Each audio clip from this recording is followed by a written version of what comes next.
everyone. Welcome to yet another lecture in your ISC history series. And today's session, we will be talking about this looming episode of Israel-Palestine conflict. Few days back, we saw how there was a war between Israel and Hamas, the Hamas group of terrorists, as we call them, of the Gaza Strip. So it's really important to understand the history, not because it's a part of your curriculum, but because it's something that happened lately. So it becomes really important also to understand the issue in depth, in detail. And while we are going to this Israel-Palestine thing, we are also going to touch upon the topic of Suez Crisis of 1956. So we're going to discuss about the events, how a Suez Crisis linked to the Arab-Israel conflict. And like I said, the conflict began as an Arab-Israel conflict and later moved on to become Israel-Palestine conflict, which is none other than, Israel and Arab, Jews versus Arabs. If we try to understand the history of the situation, Palestine, it's the land of, historically the land that belonged to Jews, okay? And ever since, time immemorial, they have been living over there in Palestine. And also simultaneously, you will see that these Jews have been subjected to a lot of atrocities and violence in, time and again they've been, I won't say that in a lot of span of years, time and again they have been subjected to a lot of violence. Okay, we saw it during the great Nazi concentration camp. We saw it. Okay. So these Jews, they have been subjected to all of this violence. In contrast, if we come to Arabia. Now, Arabia, it's a land of ancient civilizations, if we say. Okay. Arabia has been home to a lot of civilizations. We can say not the cradle of civilization, that's something else. Okay. It's been home to a lot of civilization. And in that land of Arabia, later on, we see that even Israel, no, not Israel, actually, Palestine. Palestine is included. And this same confusion comes later on when the transfer of Palestine to Arabs happened in the Hussein McMahon letters. But we will discuss that a little later. So Palestine, it was a part of Arabia, okay? And Jews were then known as Philistines, okay? So there was this Egyptian emperor called Pharaoh who banished these Jews from Arabia. This is called the Great Exodus.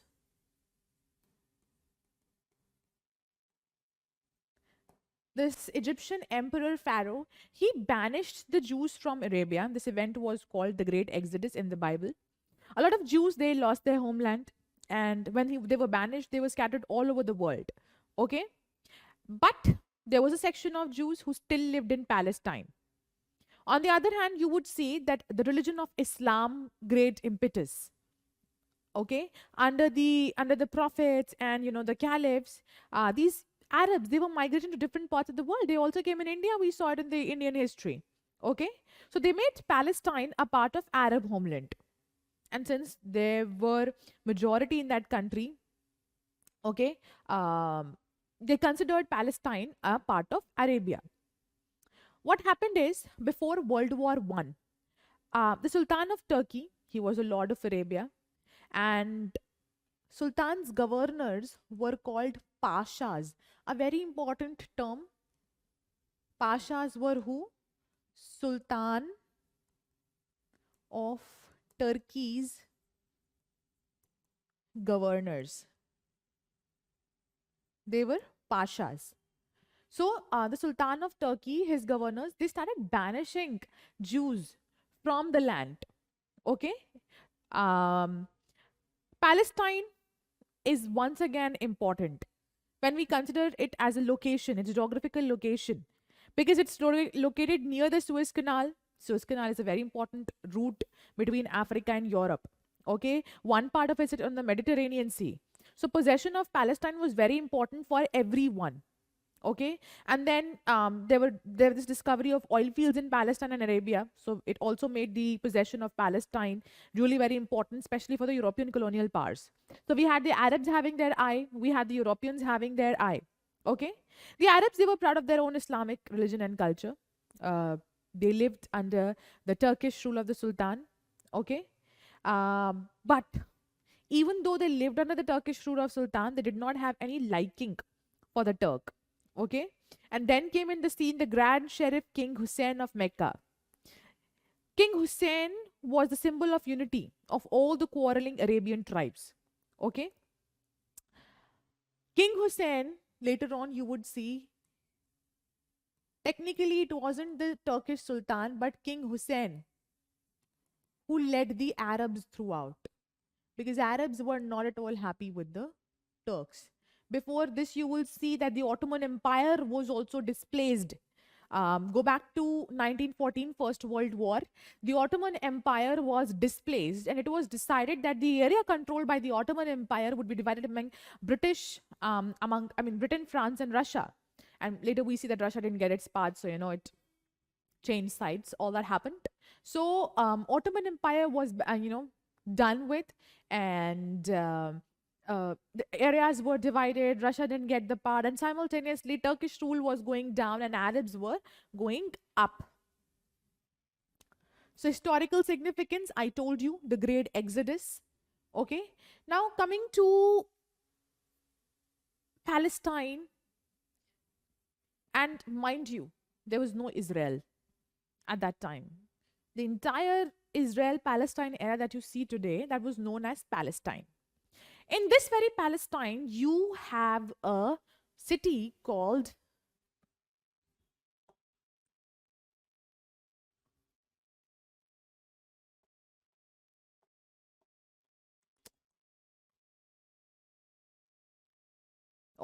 in this very Palestine, you have a city called Jerusalem. Jerusalem is important for three Abrahamic religions: Christian or Christianity, Islam, and Jewish people. Okay? What happened is that Christianity, it said that the Holy Sepulchre Church, it's not here, but the Holy Sepulchre Church was built over here. Okay? That is why it becomes important for them. For Islam, you have the Al-Aqsa Mosque and Dome of the Rock. This is all a part of Haram al-Sharif or Haram al-Sharif, however you pronounce it. So this is the place where they say that, I think it's, I'm not very sure, but I think it's Prophet who took the, who exited earth from this place. Okay. I'm not getting the name. One of their prophets, they exited earth from this place. Please check. I don't want to be wrong, especially in the religious matter. So just check this name. So one of their prophets, they left the place. The last prophet, they left the earth from this place. And that's why this place becomes important. After Makkah, Medina, this is the Al-Aqsa Mosque, which becomes really important. And this is in Jerusalem. For Jews, they have this Western Wall, which becomes really important for their religion. Okay, it is said that this was a huge a dome sort of area. I mean, huge compound sort of area is under this Dome of the Rock, which belonged to the Jews. So basically, Jews claim, what do we say? They have their claims on this also, but then till now things are going on calmly. So this is the area of what do we say? Clash, the area of conflict. The Al-Aqsa Mosque and the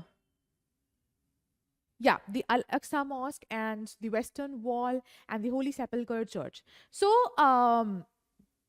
this holds importance for three important religions, and that's why Jerusalem becomes the apple of discord.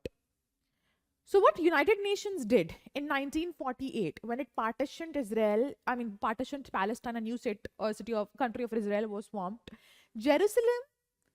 UN kept Jerusalem in its own hand. So Jerusalem is here. If you go to the West Bank, the small place is Jerusalem. And today, this West Bank and this Gaza Strip, they form Palestine. Okay, you'll see that Gaza Strip is controlled by Hamas in present day. Actually, I'll explain you in a bigger map. And this West Bank is, FATEH. It's a party, a Palestinian party, which is there. But anyway, so Jerusalem was kept by United Nations in order to avoid any conflict among the three major Abrahamic religions. All right, and a lot of what do we say? A lot of conflicts were arising over these issues. Gradually, you will see that this. We'll learn throughout the lesson that how did Jewish population become a majority from a minority in this place, and exactly how did they displace Arabs and confine them to the area of Gaza Strip and West Bank. So that's a process which we are going to encounter now. Okay, but I wanted to tell you the historical significance of this place after the great exodus. This is the important, and you will see that you have Roman Empire being there, you have Byzantine Empire coming in this area, you have the Ottoman Turks coming in this area. So this area of Israel, Palestine, of Palestine, it has witnessed a lot of empires also, which is why we see a lot of religion, the influence of a lot of religions in this place. All right, now let's jump to the events that happened. Okay, we'll have a look at first of all Israel. We'll see the situation, the fight, but before anything, we need to know the map of the place. All right, so let's try to understand the map first. Okay, so the situation here, if we understand the map of Israel over here or Palestine, this entire area was Palestine. Okay, this entire area was Palestine.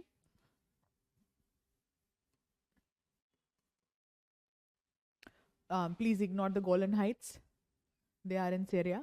This entire area was in Palestine earlier. Later, with the formation of Israel in 1948, we saw that this became Israel. Palestine was restricted to these areas, but that too was done after, a lot of controversy and conflicts rather, because in this area we saw that Israelis were having settlements. This area also Israelis were having settlements. Until date there are settlements. So though that area is given to Palestinian people, but Israelis do have their settlements over there also. So there was a lot of conflict behind all this that happened, and eventually there came a time when things were settled for certain time. Okay, but then again the conflicts arose, and you see how the conflicts are going right now. Okay, so this is the Egypt. This is the Sinai Peninsula of Egypt. Strategic location, Sinai Peninsula, Golan Heights. Okay, this is the entire Palestine area. Okay. Over time, we see that Palestine, which was so huge in 1946, the UN plan, United Nations, which developed the plan, it said this part will belong to Palestine, the dark green part, and the white land belongs to Israel. But then 1967, you saw so many conflicts had happened between the Arabs and the Jews, and Palestine was restricted. This was called the Gaza Strip. This was the West Bank. And today, if you see, again in the Gaza Strip, you have Israeli settlements. In the West Bank, so many Israeli settlements are there. So Palestinian area has been restricted to very little area over time. Okay, this has been the situation of Israel and Palestine. Coming to diplomacy of British now, and contradictory diplomacy of British. What happened was, British, just like they did in India, making Hindus and Muslims fight, there what they did was, they made the Turks and Arabs fight among themselves. Now, both of them belong to the same faith of Islam, and yet they are fighting among themselves regarding the areas in the control. Turks was, friendly with Kaiser of Germany. Okay, so Britain stepped in and it took help of Arabs under King Hussein. And in this situation, you will see that Hussein and British General McMahon, they exchanged a few series of letters, which is very important. Hussein McMahon letters. In the year 1916, they exchanged these letters among themselves. Now, whereas on one side, King Hussein says that in these letters, McMahon guaranteed that in this Arab world also comes Palestine. But later you would see that McMahon says, I never said that in this Arab world comes Palestine. He said Palestine is outside the Arab world. Okay, so King Hussein had supported him because McMahon said that Palestine is a part of Arabia. Okay, and it would be given to King Hussein after the end of the war. Okay, also after the war, King Hussein would directly become the king of Mecca. Okay, the descendant of Prophet. And on the other hand, Ottoman Empire was also moving ahead. So British, they were encouraging Arabs to revolt against these Turkish people because they had become allies of Germany. Okay, and that is why they were very desperate to sign the, make this pact with Hussein. This was one pact. Next came the Balfour Declaration. Balfour Declaration was made with Jews. Before we go to the Balfour Declaration, there's one more pact that was signed over here. That was the Sykes. One second, please.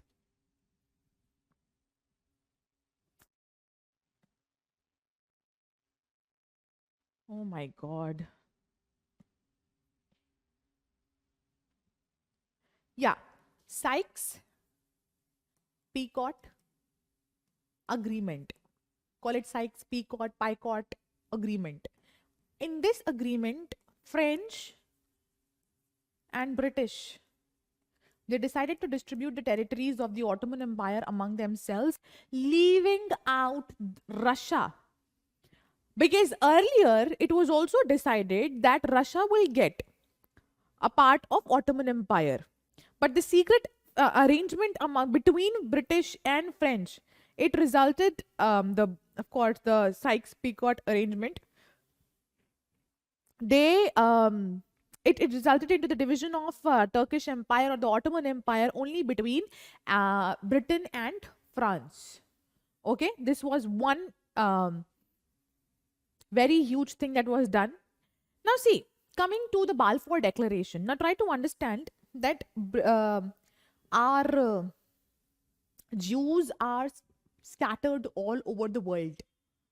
Okay, they were there in America also, they were there in Europe, they were there in Middle East, and they had a very great spirit of nationalism among themselves. Okay, each Jewish family taught their children Hebrew. Okay, they told them to worship God Jehovah. Okay, the Jewish priests who were called rabbis, they united the Jewish families. So Jews were a very prominent religion and a very united religion at that particular time. In this very time, German professor Dr. Weizmann, he started the World Zionist movement, and he demanded the restoration of Palestine to the Jewish people. Okay, the movement was very soon recognized by everyone around the world, and sooner or later, the part of this movement were the rich bankers, the rich industrialists, and I'm not sure, since you guys in ISC, I'm sure you, I mean, I don't know what's the curriculum right now, but while I was in my school years, we read Merchant of Venice. So if you guys have read Merchant of Venice, you might have heard about Shylock. Shylock is a Jew.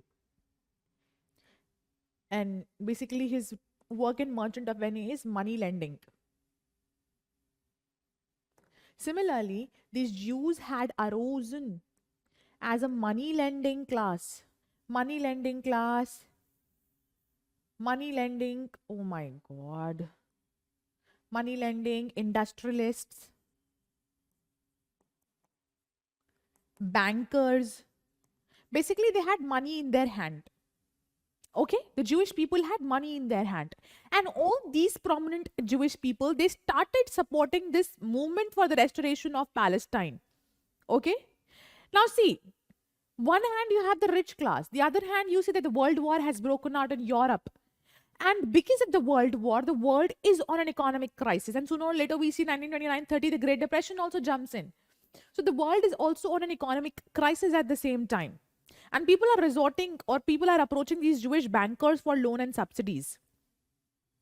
So since there was no other option for the world, especially for Britain itself, Lord Balfour, in order to get the favor of these Jewish bankers and moneylenders, he made a public declaration.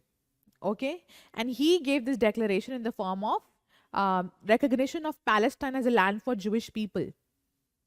Now, this, if you see Balfour Declaration, it was, totally opposite to what was told in this the letter, Hussein-McMahon Pact.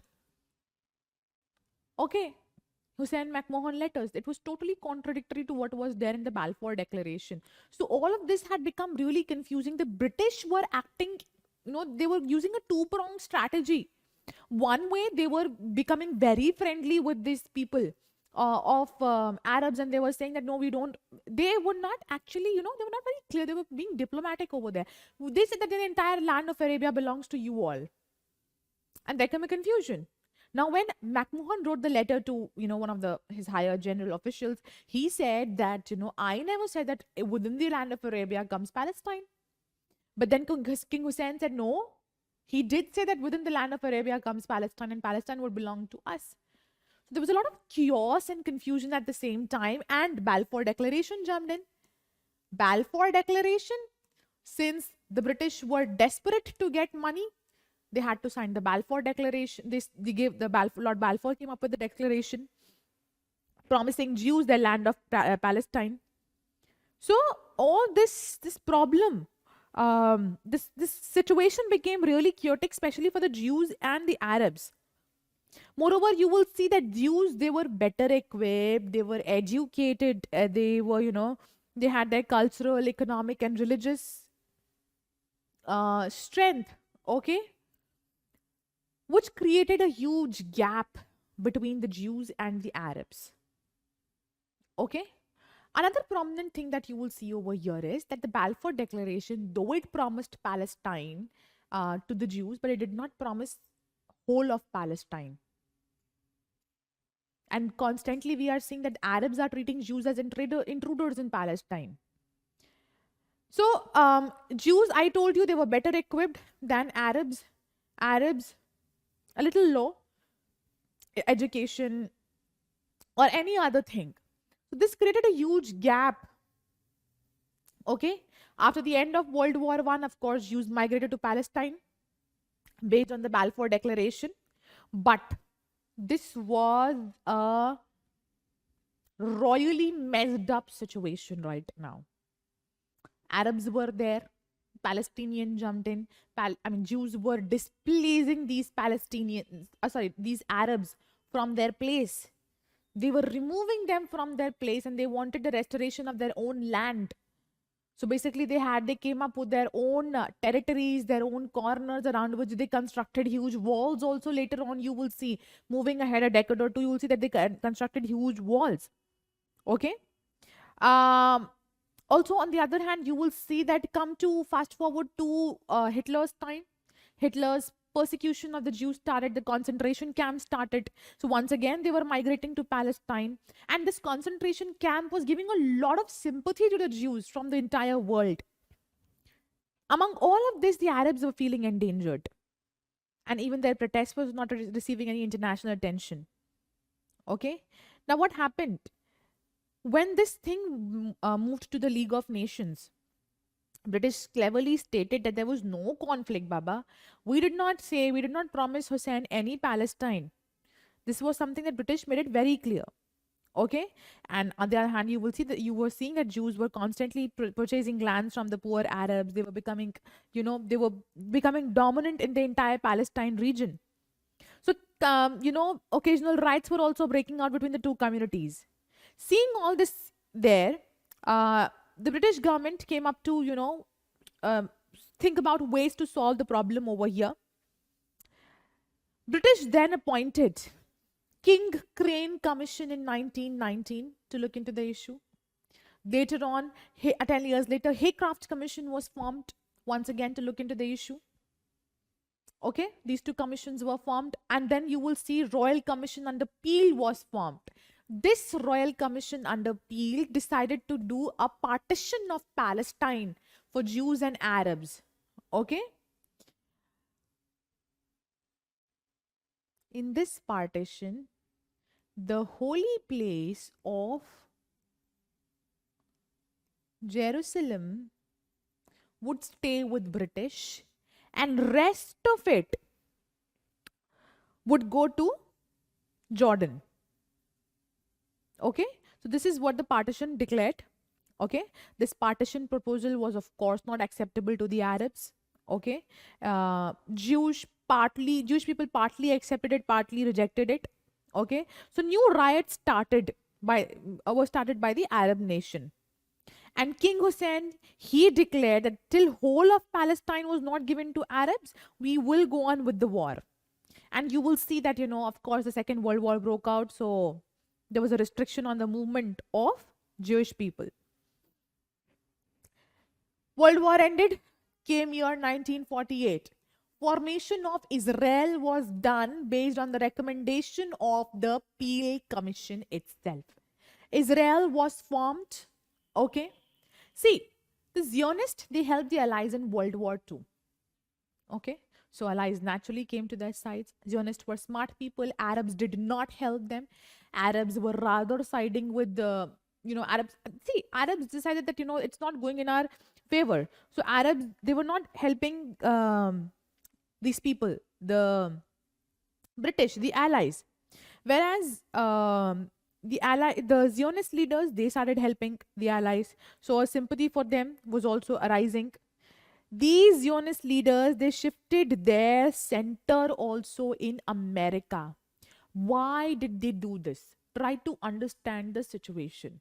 Their center of working was London. But after World War II, you saw that America had become a prominent power. And you will see this prominence of power of America during the Suez Crisis also. So Jewish people realized that America had become a prominent power in the present world, in the contemporary world, that's the then world. So they decided to shift their center of activities from London to New York. Okay, and that's when they carried out their Zionist movements.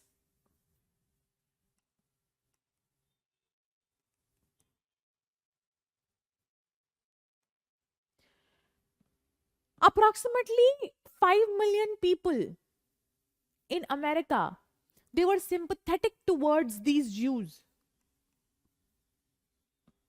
Now, a party which wants to lead in America cannot ignore the call of 5 million voters.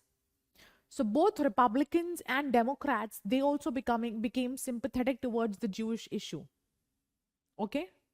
The Zionist Congress witnessed 3 demands of Jews: declaration of Jewish state of Palestine, formation of Jewish voluntary force, and Jews should be allowed to be entering Palestine freely.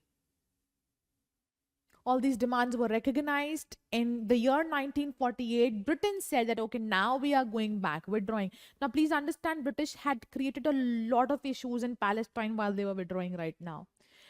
People, Arabs and Arabs and Jews were not clear about their situation. What is happening right now? Which part belongs to us, which does not? And what British did was they said, okay, tata bye bye. They withdrew their force and they just kept Jerusalem with them. Then came the formation of Anglo-American Commission. And Anglo-American Commission the recommendations were rejected both by Jews and Arabs. Finally, Palestine was partitioned in 1947 on the lines laid by Peel. Arabs did not accept it, the partition of Palestine, because they claimed the entire Palestine is there. 1948, August 1, 1948, Zionists, they declared the birth of Israel on the lines laid down with the commission. With Dr. Chen Weizmann as president and David Ben-Gurion as the prime minister, and this formally formed the Israel. Immediately after the formation, US, Soviet, Britain, and several other Western countries, they accepted or they recognized Israel as a country. And by the way, since you're talking about the recognition of Israel as a country, please remember, first Arab nation to recognize Israel as a country was Egypt itself. We'll see the events in a while, but this is something you need to keep in mind because we're talking about the recognition of Israel as a country, so this becomes really important to be addressed. Now, Israel is formed. Arabs are upset. What now? 48, Israel is formed, Israel's demands are accepted, and Arabs are totally distraught. They did not like what had happened till now. Because for Arabs, this was their holy land, a land where they have been enjoying, which they claim that comes under the section of Arabia. So they did not want any Jewish person to be there in that land. Otherwise, they believe that, the sanctity of Islam would be damaged by Jewish infiltration.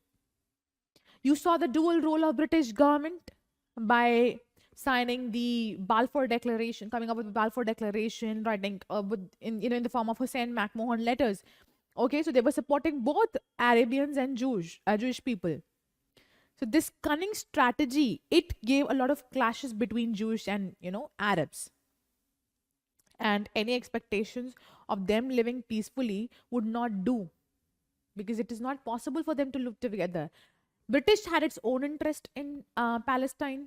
Why? Because it's a huge land. See, entire Middle East is a, home of oil supplies.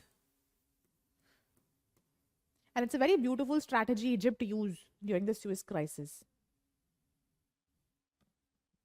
So entire Middle East nation it's a home of oil supplies, and British, they expected to get hold of these oil deposits of Middle East. That they were doing by creating a base in Palestine. Britain thought that we might be able to get the favor of both the parties if we divide or if we partition Palestine.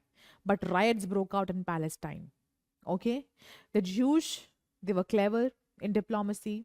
Arabs were violent. Okay? Thus, Arabs, they lost sympathy of everybody in the world.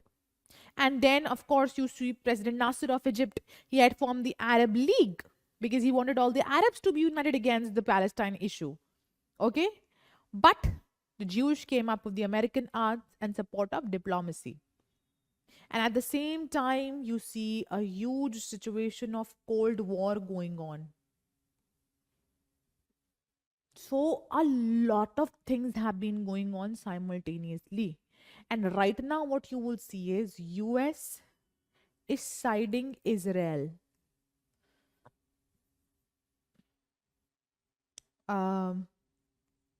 Russia plus Arabs with President Nasser.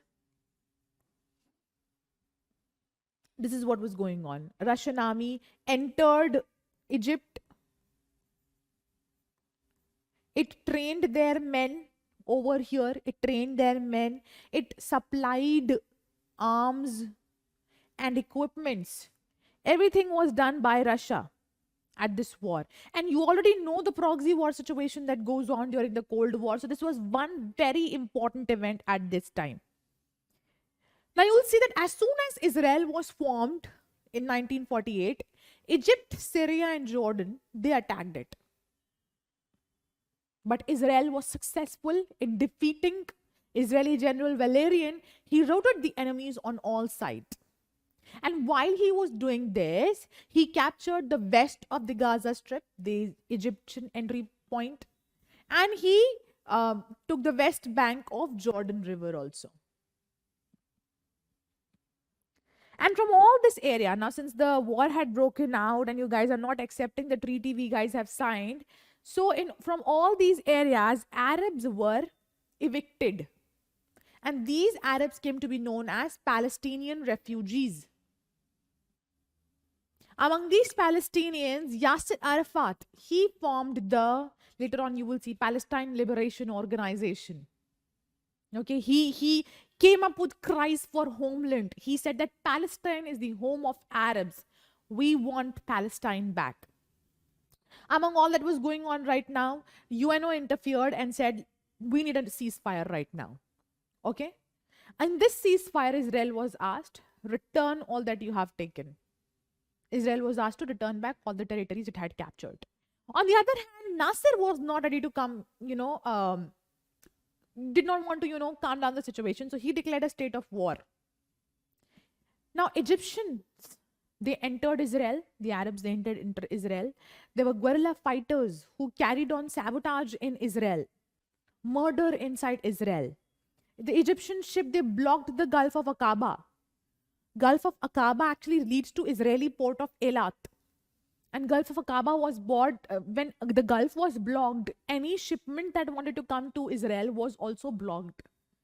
Any strategic trade that they were carrying out was also blocked. Any arms and ammunition exchange that was going on was also blocked. And finally came the Suez Crisis of 1956. Now, if we jump to the Suez Crisis of 1956, you need to understand the map of Egypt first.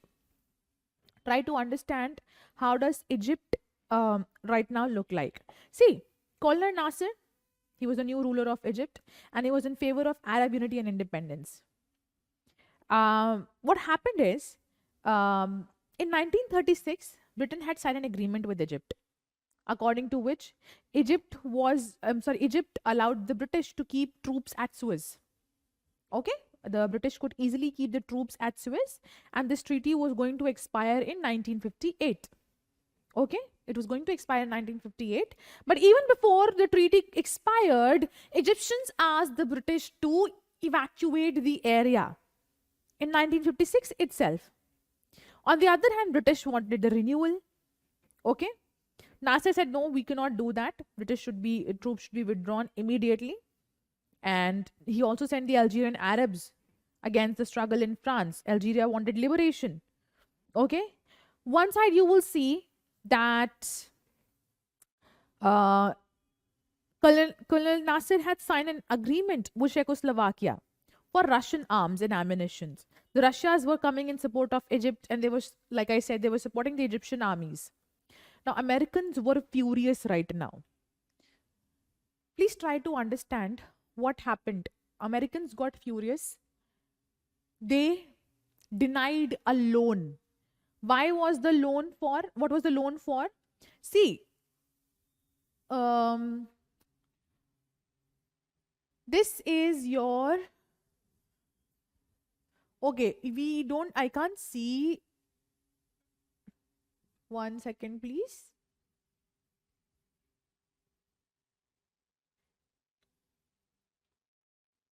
See, you have your Nile over here. Where has the Nile gone? Somewhere it has gone. So you have your river Nile, and see, okay, got it. River Nile, Egyptians, they wanted to build the Aswan Dam on river Nile for strategic purposes. For the construction of this dam, they needed loan. They had earlier reached out to US, and US had sanctioned a loan to Egypt. But now what happened is, seeing that Egyptians are taking help from Russia, and they are, allowing Russia to enter, they are taking arms and ammunitions, US denied the loan. Okay? So US President Dwight Eisenhower, he said, no, we can't give you the loan. So there was only one other way in which Egypt thought that we can earn something for the construction of this dam. And that was if we nationalize the Suez Canal. Nationalizing Suez Canal meant that it would belong to Egypt. No more British troops can be stationed over here. Suez Canal will belong to us. And when we nationalize it, we'll be able to earn some money through customs and trade. And it's a very strategically important location, because all the oil supplies, the connect with Africa and between Europe and Africa, all is through Suez Canal very easily. So it was a very strategic location, and you all know the British wanted control over it. But Egyptians said, no, we are going to nationalize. Now, when Egyptians announced that we are going to nationalize the Suez Canal, British and France, they were very angry and they jumped in the situation and they said that you cannot nationalize the canal. Okay, because it belongs, we are stationed over here, belongs to us right now. Okay, that was the situation that was going on right now. That's when, Britain and France, they got involved in the conflict. Okay, they decided to teach Egypt a lesson. They sent their forces. They also requested Israel to join in, and that's how Israel also jumped into the situation. Israel also wanted some stakes in the Suez Canal because it's a very important location technically. Okay, later on, yeah, so Israel also intervened, but America was not in favor of what was going on, because America was seeing that Russia is also getting involved very beautifully in the situation. And if Russia gets involved so beautifully, it might take control of Egypt and make it a communist power. So America was not enjoying what was happening. Okay. By this time, the Gaza Strip was occupied by the Anglo French forces. Military installations of Egypt were destroyed. And now America and UN intervened. America specifically said to British and French, you did something without taking permission or without asking us. Okay? They were not very happy with what the British had done or the French had done. Because we are great sponsors. America said, we are sponsoring you, we are helping you, and what you are doing is, you're not consulting us on anything that you are doing. So it told Britain and France that retreat or there will be no funding sent to you.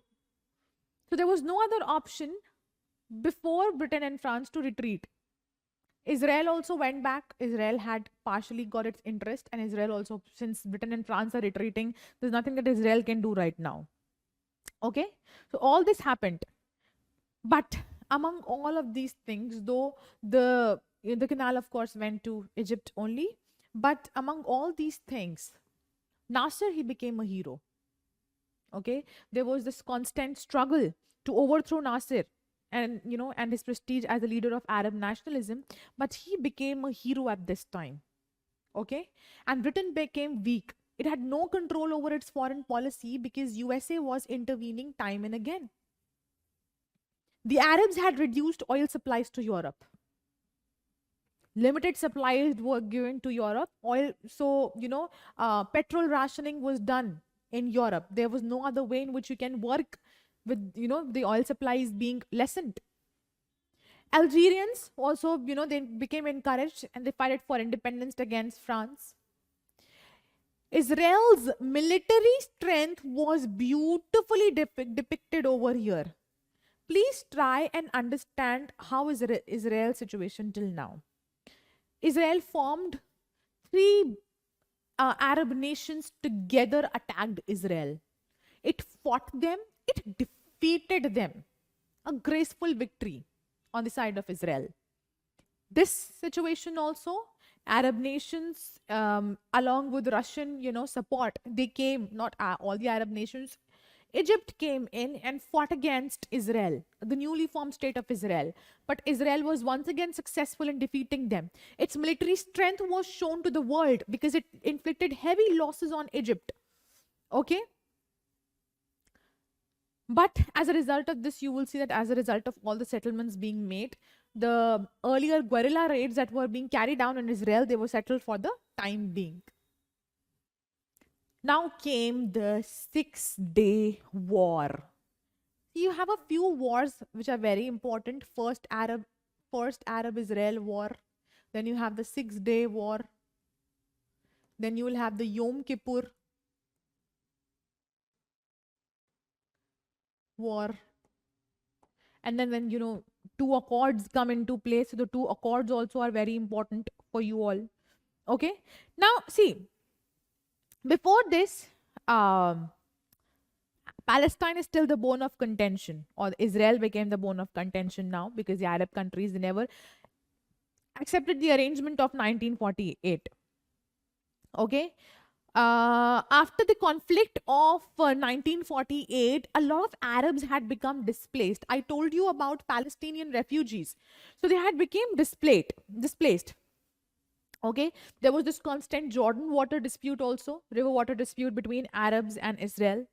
Okay, the border dispute between Israel and Arabs. Okay, now all the Western countries were supporting Israel, and Arabs definitely opposed it. Okay, because they had never accepted Israel as a country itself, let alone this giving the support to them. They always thought that, they are Jews are aliens. Okay, and then immediately, you see that the border dispute between Syria and Israel, in which Nasser he supported Syria. All this resulted into the Six-Day War of 1967. Arab-Israeli conflict had been ongoing ever since. Egypt, Syria, Jordan, they had never recognized Israel's right to exist. The first event that happened in this situation was blockade of Straits of Tiran. President Nasser, he announced the closure of Straits of Tiran to Israeli shipping. He did not allow the Israeli stuff to go from there to Israel. This was a very huge provocation on the side of Egypt towards Israel, because Israel's access to the Red Sea was cut off. And earlier also we have seen that they have blocked the access to southern port of Eilat. International law considers the closing of international waterways as an act of war. And Israel saw this as a casus belli, justification of for war. So Israel said that since you are blockading our waterway, and the international law definitely makes it clear that blockading of any waterway is a situation of war. Thus we are at war. Soviet Union also escalated the tensions over here. Okay, there were false reports of Israeli troop movements, that Israeli troop is moving and planning to attack Arabs. Okay, it was fed to the Soviet Union by Arabs. Okay, and this contributed to the belief that Israel was planning an attack.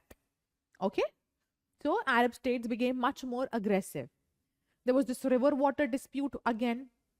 Israel started diverting water from Jordan River to Negev Desert.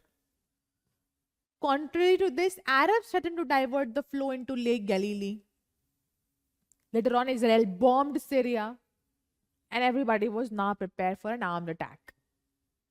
Both of them were engaged in military buildups and preparations for conflict, because as it is, they had been on a state of war since long. Okay? And Israel perceived an imminent threat. It decided to launch a preemptive strike to ensure its survival. Neither UNO nor America nor any leader could resolve this tension.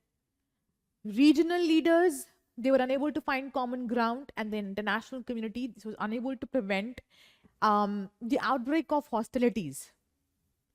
You saw that there was a clash between Jewish and Arabs, a clash of religions, a clash of ideologies, fueled by their historical grievances. Arabs now had taken it on their ego, trust me. They wanted their land, while Israel was just protecting its existence. Please understand one situation. You fight for someone else's thing, you might not win. You fight for your own existence, you fight with your heart and soul. And that's when odds turn in your favor. That is what Israel was doing. Whereas Arabs were fighting for their ego, because there was a lot of Arab land, and historically also Arabia, Palestine, Jewish were a part of Palestine. Palestine belonged to Jewish people. But Arabs suddenly one day they jump in and say that, we have the right to, live in Palestine and stuff. So they were fighting for their ego, and Jewish people were fighting for their own existence and to prevent annihilation. So all this went on and resulted into the Six-Day War. Later on, you will see that Israel very soon captured Sinai Peninsula, Gaza Strip from Egypt, and Golan Heights. Please remember these three places: Sinai Peninsula and Gaza Strip from Egypt, and Golan Heights They were also captured from Syria. The capital of Syria, Damascus, it was brought within the range of Israeli gun within a span of 6 days, which is why all this was done within a span of 6 days, which is why it's called a 6 day war of 1967. A very successful war for Israel, because this time Israel strongly ignored UN order to return the captured territories. Gaza Strip belonged to Israel once and for all now. Okay, these territories of capture, they became buffer zones between Israel and Arab states. But now came a new problem for Israel. So much area, so many people. How are you going to manage all of them? Okay, so the problem was extra 1 million extra Arab refugees. They came under Israeli rule. They were right now living in refugee camps on West Bank and Gaza Strip. But this was a problem, a very huge problem. On the other hand, Arabs were greatly humiliated. Nasser lost his prestige. And he also realized that it's now impossible to free Palestine from Israel at least without the foreign help. And was also very clear that sooner or later Arabs would try to again liberate Palestine. So when the 6 day war ended, Moshe Dayan of Israel, he remarked that he was waiting that, King Hussein should reach out to him, come up with a reconciliation thing. Okay, but Arabs did not ever reach out. Their ego problem was very huge. Okay, so Arabs, rather, what they did was a post-war Khartoum conference. In this resolution, Khartoum resolution, 3 no's were adopted: no recognition of Israel, no peace with Israel, and no negotiations with Israel. So, okay, don't do. Israel was also fine, but the problem with Israel was that it did not have any idea what it's going to do with the victory in the war. What is it going to do with the people who have, come inside Israel now? Okay. Then came the situation of Yom Kippur War. Now, Yom Kippur, understand the name. Yom Kippur is a Jewish festival. Okay. And the war was declared on that very day. See, Israel had won the 6 day war. And now it had control over 4 times more territories. Egypt had lost Sinai Peninsula, Gaza Strip, Jordan lost the West Bank and East Jerusalem, Syria lost Golan Heights. Okay, so Arab states could not tolerate this condition. Palestine Liberation Organization under Yasser Arafat, he now pressed for further actions against Israel. And on the other hand, President Anwar Sadat, he came to power. Now, Anwar Sadat, he very well knew that we cannot fight Israel in such a way. Why? Because we have fought them earlier and we know we will face defeat. So we cannot fight Israel in such a way. But what was the option? He also knew that someday or the other Israel would come for us. Okay? So the only situation in front of him was once again declare a war against Israel. Because he could not do anything else, seeing the situation that, if we fight, we lose. Because he also understood the economy of Egypt going down. So he wanted to make peace with Israel so that Egypt can, stabilize, its economy could stabilize. But they also know that since Israel had been victorious, he was sure that nothing peaceful could be established between them. So he planned to attack Israel again. He sent 20,000 Soviet advisors from Egypt. And, he tried to reach out to America also. And decided to attack Israel once again. Okay?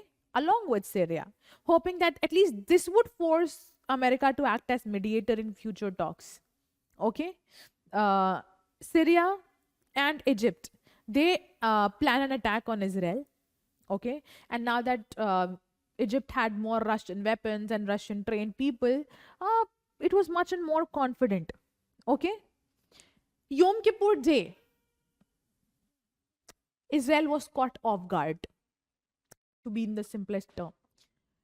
Israel's soldiers and everybody else was celebrating the Yom Kippur festival. Okay? And when the attack was rendered on them, they were not in their postings. But later you will see that Israel was somehow able to take hold of the situation and they won the war. Coming to the background, we have already discussed about the background. Okay. The Arab states were kind of frustrated with the lack of progress in declaring their territory through diplomatic means.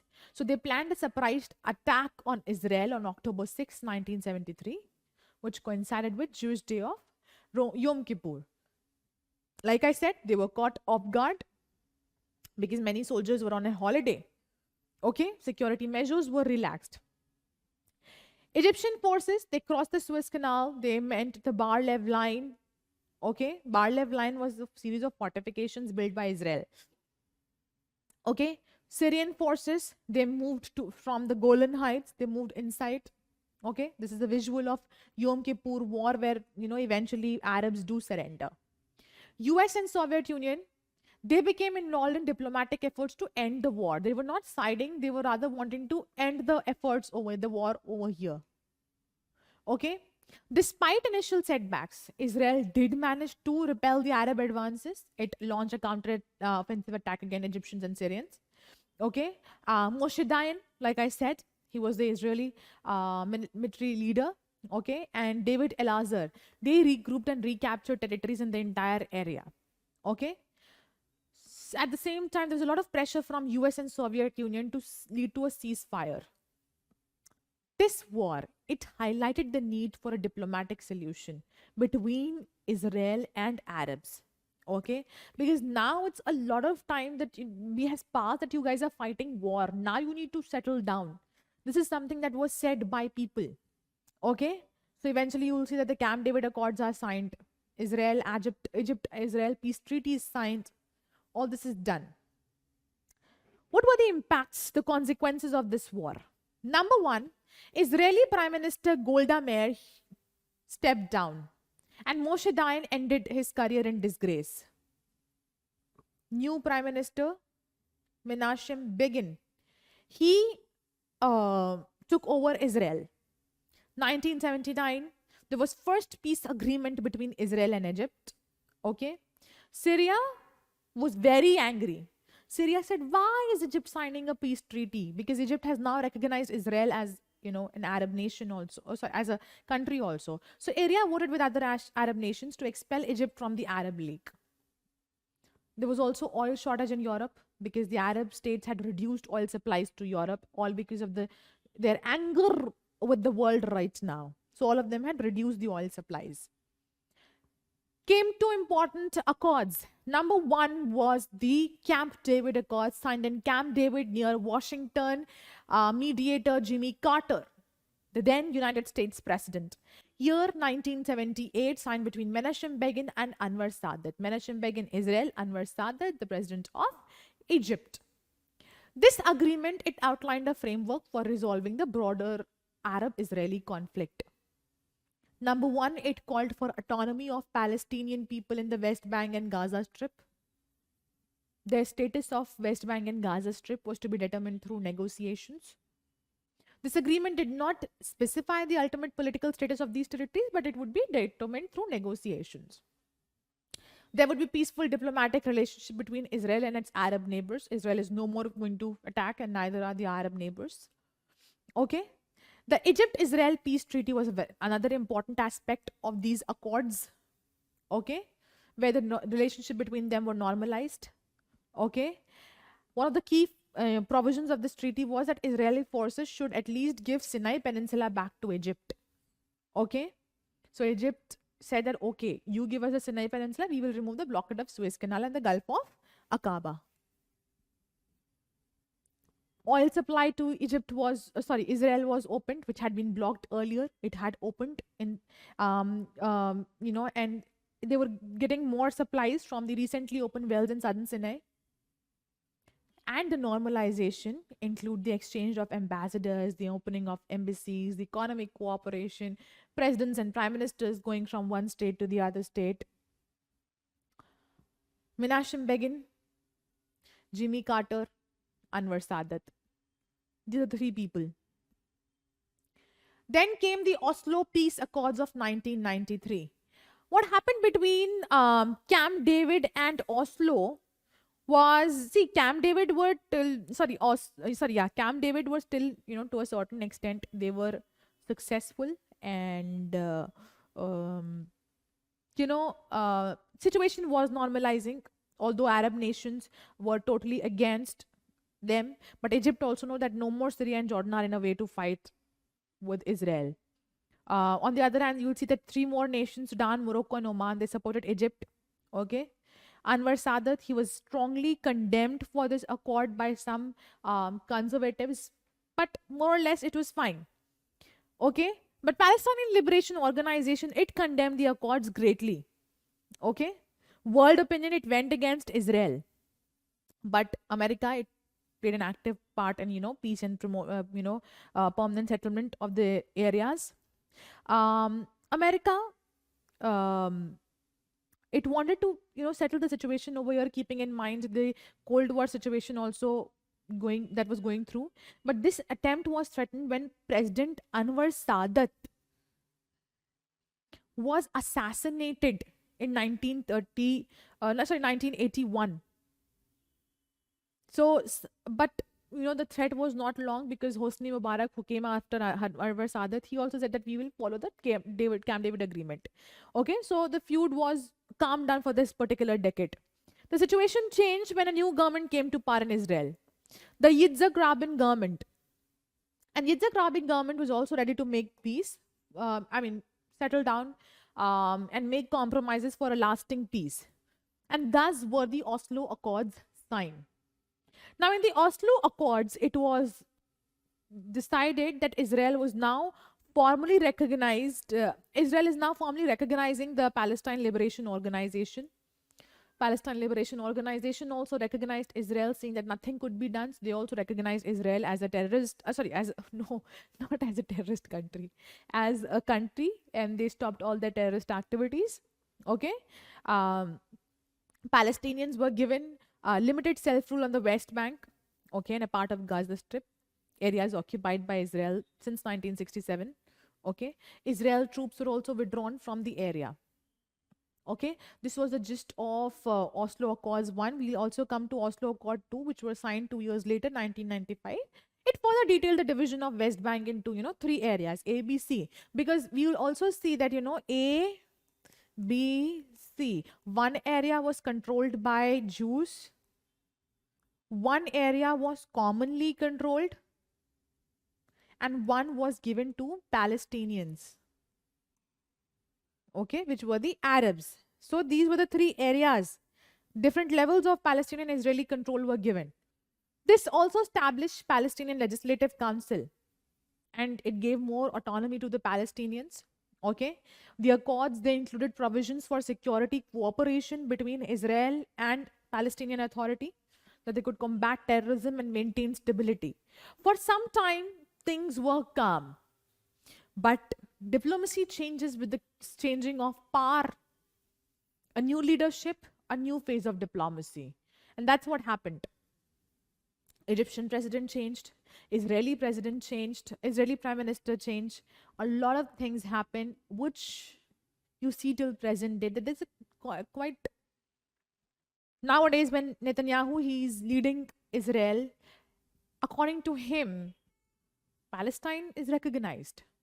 And we also saw that the encroachments or settlements were happening towards Palestinians. But Hamas, it started attacking. And attack had to be, reverted. So this was the current situation. But to understand the current situation, history was important, and that's your history. The history of Israel and Palestine issue, which is till date not settled.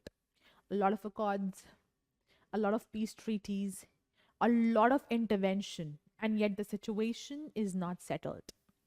All right. So indeed, this calls for a quick attention from the international community. People need to come up and, a proper, a proper watertight arrangement needs to be made over here. But the problem arose when British, they did not make this arrangement proper. Same thing they did in India. not make the boundaries between India and Pakistan like very clear, neither with India and China. Same thing they did there in Israel and Palestine. And they left the area without even, giving a proper governance thing to these people. Taking a control of Jerusalem, a strategically important place. UN did not do a very big or a huge task of helping the population out. So this was the Israel-Palestine situation, the issue of Israel and Palestine, and the historical importance. You need to know the accords very well. The provisions of the accords need to be clear. Second one is not mentioned in your book. I took the second one just to draw a link between the current situation, towards the current situation where you have a proper party ruling in Palestine. And so Camp David and Oslo, they become important. Yom Kippur, 6-day war become important. Suez Crisis becomes important for you. These are a few headings that become really important for you. But if you learn them in points, if you understand the situation, this becomes clear. Okay? Any questions? Do let us know.